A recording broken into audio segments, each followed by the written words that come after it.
This video is brought to you by Masterworks. Stick around to hear more about the special offer they are providing to the entire upper echelon community. Okay, here we are once again talking about Celsius Network because how can we not? To clarify, before starting, I will be displaying a pattern of transactions. I do not have a crystal ball, I cannot see why these transactions happened or determine motive, but what I can do, thanks to the blockchain, is show undeniable connections, transactions, and linkage. Conclusions drawn from these facts, though I certainly have my own speculation, will be left to you, the viewers. Let's get started. How to lose $100 million for no goddamn reason. It all starts with stakehound. Now, in order to explain what exactly stakehound is, I'll need to summarize, and this is going to be thoroughly pejorative, insulting, and, for me at least, cathartic.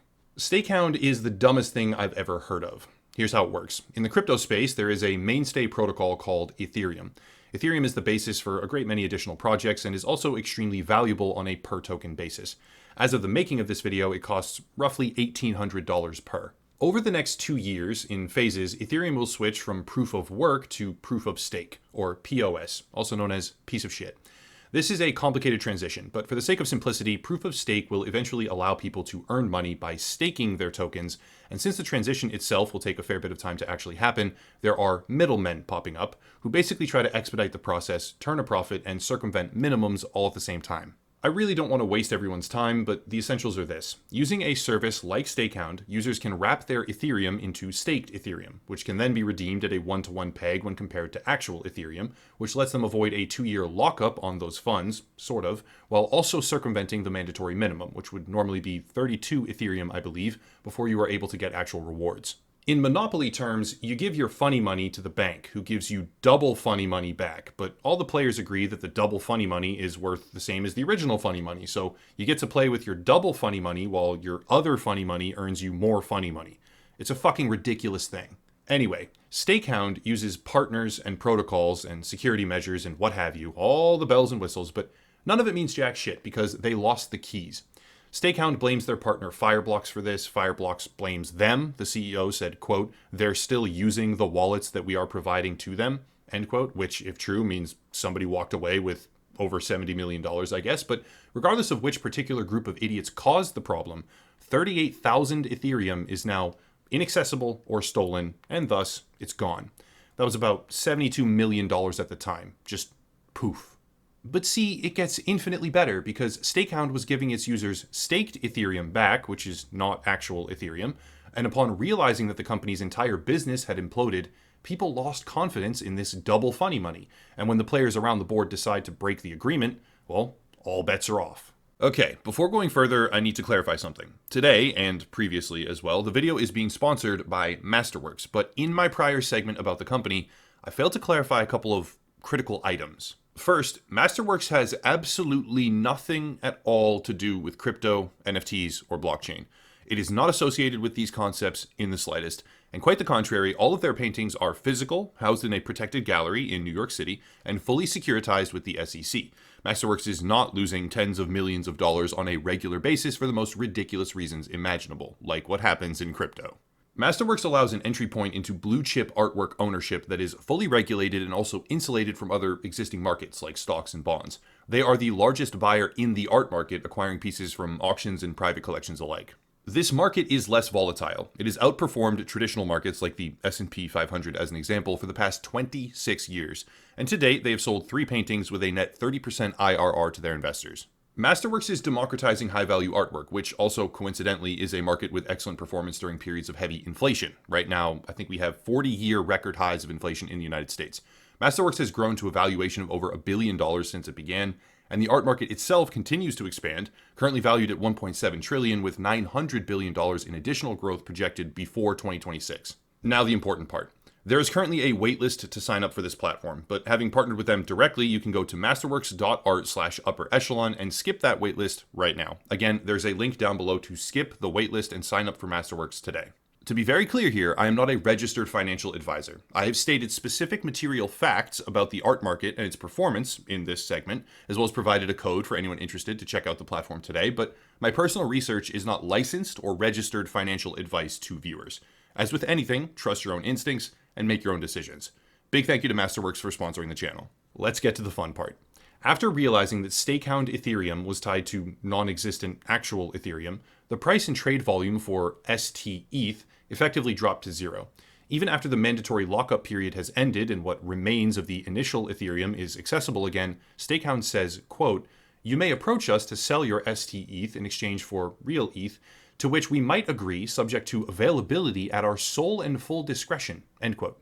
AKA, we don't have the money, we lost it or stole it, who knows, who cares, and when you can finally get something back, we can just say no, because yay crypto. So here we are. ST-ETH is worthless, untradeable, tied to an original supply of Ethereum that's half gone, and essentially everybody lost everything.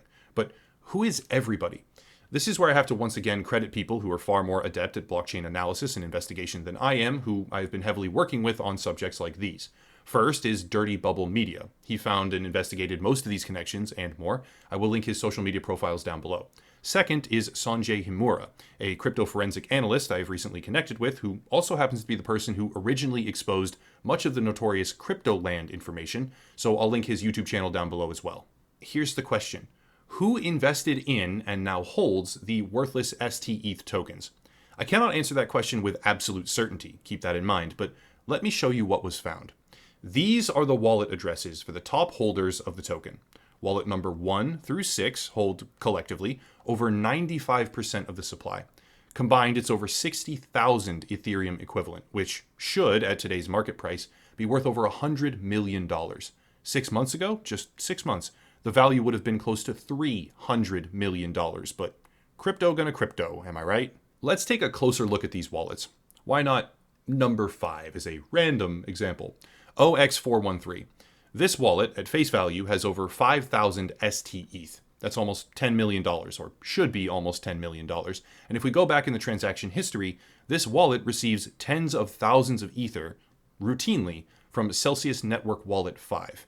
By itself, who cares? Coincidence. Whale, who just has hundreds of millions of dollars of crypto that they play with, maybe, who knows, whatever. But this makes me want to play a game called Where Did It Start? To play this game, you just need to do one simple thing. Check the wallet and see where the first ever deposit of Ethereum came from. For this wallet, OX413, I call it the hub for short, the first ever deposit was 1,000 Ethereum from OXAOO. I say O, but I mean 0 in all actuality, it just rolls off the tongue better. OXAOO was originally funded by OX51B, and OX51B was originally funded by Celsius Network Wallet 9. Well, okay, interesting. The 5th largest holder of ST-ETH was funded by a wallet that was funded by a wallet that was funded by Celsius. Still, by itself, that's removed. Who knows? Here is where I just simply need a visual aid. I can't just scroll through dozens and dozens of pages of Etherscan. No one wants to watch me do that. Here's a flowchart. I hope you like this. It was a pain in the ass to make. All 6, again, I'll repeat that, all 6 of the top 6 wallets holding the now worthless Stakehound Ether track back with either 0, 2, or 4 intermediary steps to Celsius. Every single one of them has their first ever Ethereum deposit from Celsius, or from a connected wallet whose first ever deposit was from Celsius.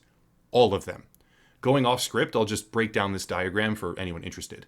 I welcome all of you watching right now to play the Where Did It Start game for yourselves. Right, so this is Celsius Wallet 5, which does a whole bunch of transactions for the company, and routinely sends tens of thousands of Ether funneled right into the hub wallet, which is OX413. Celsius Wallet 5 originally funded OXEF22C. This is the 4th largest holder of ST-ETH. It's worth, or should be worth, roughly $18 million. That wallet, the 4th largest holder, also directly initially funded the 6th largest holder of ST-ETH, which should be worth $3 million, right? So direct connections there. The connection here is that down here, Celsius Wallet 9 originally funded OX51B2, OXAOOA, which originally funded the Hub wallet, while also receiving tens of thousands of Ether from Celsius Wallet 5. The Hub wallet, OX413, the 5th largest holder of ST-ETH, $10 million should be worth, originally funded the 2nd largest holder of ST-ETH, which should be worth $25 million. It also originally funded another wallet, OXCA9AC, which originally funded 2 more wallets, OX38DE, OX767, and OX767 originally funded the 3rd largest holder of ST-ETH, which should be worth $18 million. Over here, OX38DE originally funded OXA7317, originally funded the largest holder of ST ETH, which should be worth $36 million. As you can see, plain as day, all of these things track back directly to Celsius Wallet 9 or Celsius Wallet 5. Now for the kicker. Celsius has never discussed these connections at all. They have never stated, disclosed, claimed, or acknowledged anything to do with stake count. And for the sake of legality, draw your own conclusions. I will not say anything definitive on the subject. I do not know specifically who owns and controls these connected wallets, but these are the immutable facts of the blockchain. The permanent ledger tells no lies. But I'm not done. How about some icing on the cake? This video is all about how to lose tens of millions of dollars quickly, so let's crown someone king. It's Celsius! Turns out, as per the findings of Dirty Bubble Media, Celsius was responsible for a realized loss of about $20 million with a click of a mouse. In December of 2021, there was a hack. The Badger DAO, Decentralized Autonomous Organization, was exploited. I think it was a phishing attack, and about 2,000 Bitcoin was stolen. To compensate the victims, a restitution plan was created, but that restitution plan required that a new token be left in the Badger token vault for the next 2 years, I think it was, to receive incremental payouts. I could go way more in depth on this, but I really don't care. It was a plan to pay everyone back, but you basically can't cash out for 2 years to actually get the money. Celsius, for what reason I simply do not know, according to the findings of Dirty Bubble Media, ignored the warnings and cashed out. Oops, yeah. They realized the loss, sacrificed their ability to be paid back, and they had lost like 900 Bitcoin, I think it was, in the hack by themselves or thereabouts. And when they discovered what had happened, they tried to get the DAO to vote them back in. It didn't work. They got shot down 89% to 11%, as per Dirty Bubble Media, and with the click of a mouse, they locked in a $20 million loss that would have theoretically been paid back if they had just paid attention. Again, all of this is as reported and investigated by Dirty Bubble Media. I will link to the specific Substack article down below in the description. Last point here before I sign off.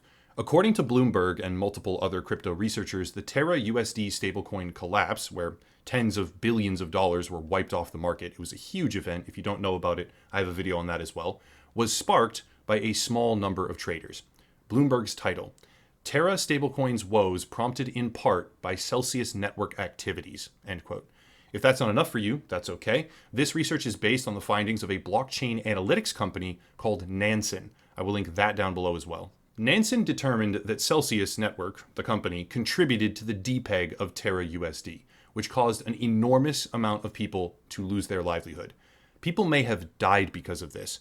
Headlines call that claim a hoax, but as an example, which was very easy to find, we can look at Taiwan News and see a story about a man who passed away after falling from his apartment under suspect circumstances, with coinciding messages where he directly states that after investing millions of dollars in the token and watching it fall to practically zero over the course of 2 days, he became extremely depressed. I cannot claim definitively to know the precise reason why this tragedy occurred, but when all of your financial livelihood comes crashing down around you, spurring depression, deep depression, that needs to be considered as a possible cause or exacerbating factor.